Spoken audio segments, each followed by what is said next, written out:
Well, good morning. Today is Friday, December 12th.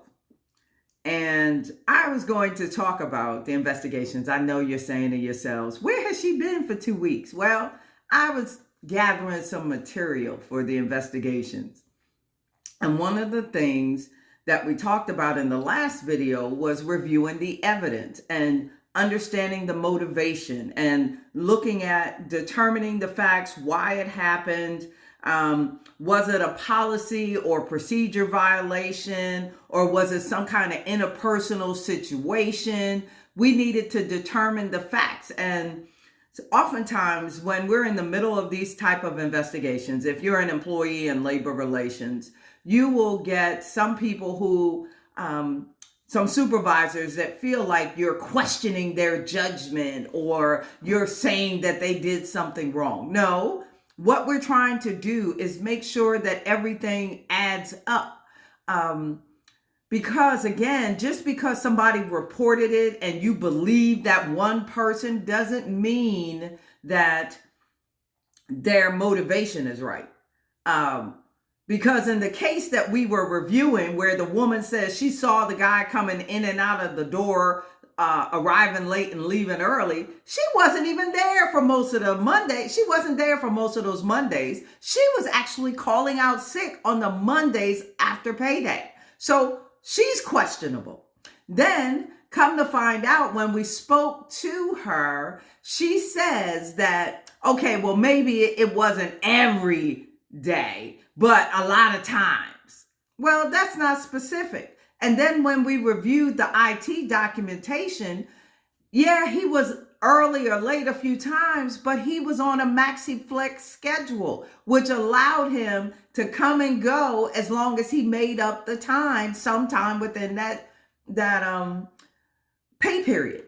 She was on a fixed schedule. So they were in different schedules. So she doesn't know, and because she's not his supervisor, she doesn't have access to any of this. She doesn't know anything. And the other piece of information that you need to know is that he had a conversation with her about her calling out on Mondays because she was responsible for providing a good portion of the report that's due every week after payday. And she wasn't there on Mondays when she was supposed to supply her piece of the report. So that could be why she was motivated to dime him out, right? So now the eyes are looking at her, and suddenly now she wants to backtrack what she reported to the supervisor. My thing was, at the end, you tell the supervisor, hey, you do have a couple of days where the guy didn't adjust his information in the time and attendance system. However, you never held anybody else accountable for that. So why this particular person? Is it because they belong to a protected class? You don't like him? He married your ex? Whatever. We need to, but we're not saying don't address it. What we're saying is you don't want to start up here, right? You don't want to fire him for this because it's not something that he should be fired for, because you never gave him a warning. You didn't hold him accountable, and you weren't holding other people accountable, especially the person that informed on him. So therefore, let's not do this. So handling investigations well is a way to protect not only the supervisor, but the employer. I'm the rules and regs chick.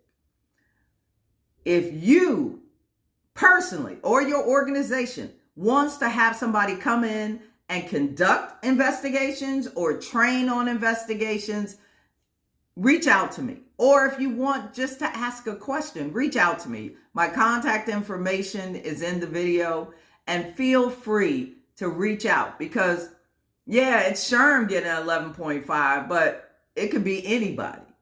And that's why you want to make sure that the people that are conducting these investigations and helping determine next steps are qualified, experienced, and understand the ramifications if you get it wrong.